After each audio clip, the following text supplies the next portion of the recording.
আগামী নির্বাচন সরকার গঠন নিয়ে সারা দেশে ব্যাপক আলোচিত হচ্ছে সংখ্যানুপাতিক প্রতিনিধিত্ব পদ্ধতি বা প্রপোর্শনাল রিপ্রেজেন্টেশন পিআর পদ্ধতি। কোনো রাজনৈতিক দল এই পদ্ধতি চাচ্ছে, আবার কোনো দল বিপক্ষে মত দিচ্ছে। পক্ষে বিপক্ষের এই দোলাচলে শীঘ্রই স্পষ্ট হবে আসলে কোন পথে এগুচ্ছে আগামীতে বাংলাদেশের সরকার ও রাজনীতি।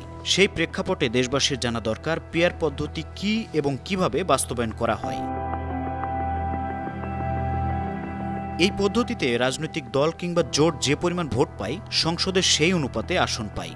যেমন কোনো দল যদি 10% ভোট পায় তাহলে সংসদে তাদের আসনও হবে 10%। পিআর পদ্ধতির সরকারে মন্ত্রণালয় বা মন্ত্রিসভাও ভোট কিংবা আসনের অনুপাতে বন্টন করা হয়, তবে সব ক্ষেত্রে নয়। বিষয়টি নির্ভর করে রাজনৈতিক সমঝোতা, জোট কিংবা চুক্তির ওপর। প্রচলিত ভোট পদ্ধতিতে অনেক সময় দেখা যায় একটি দল সীমিত ভোট পেয়েও অধিকাংশ আসনে জয়ী হয়, আবার একটি দল অনেক ভোট পেয়েছে কিন্তু আসন পেয়েছে অনেক কম কিংবা কোনো আসনই পায়নি। এ কারণে সরকার গঠনে অংশীদার হতে পারে না। যেমন একটি আসনে 5 জন প্রতিদ্বন্দ্বিতা করেছেন, একজন প্রার্থী 25% ভোট পেয়েছেন, অন্যরা 4 জন মিলে পেয়েছেন 75% ভোট।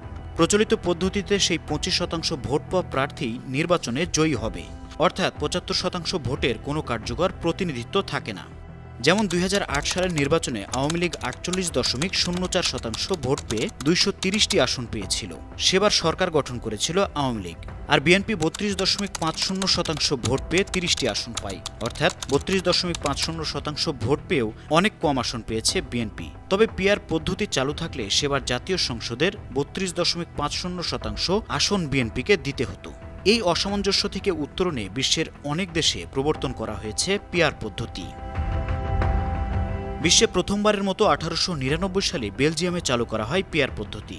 যুক্তরাজ্য ভিত্তিক সংগঠন দ্য ইলেকটোরাল রিফর্ম সোসাইটির 2023 সালের তথ্য অনুযায়ী বিশ্বের 130টির বেশি দেশ পিআর ও মিশ্র পদ্ধতিতে নির্বাচনী ব্যবস্থা অনুসরণ করছে।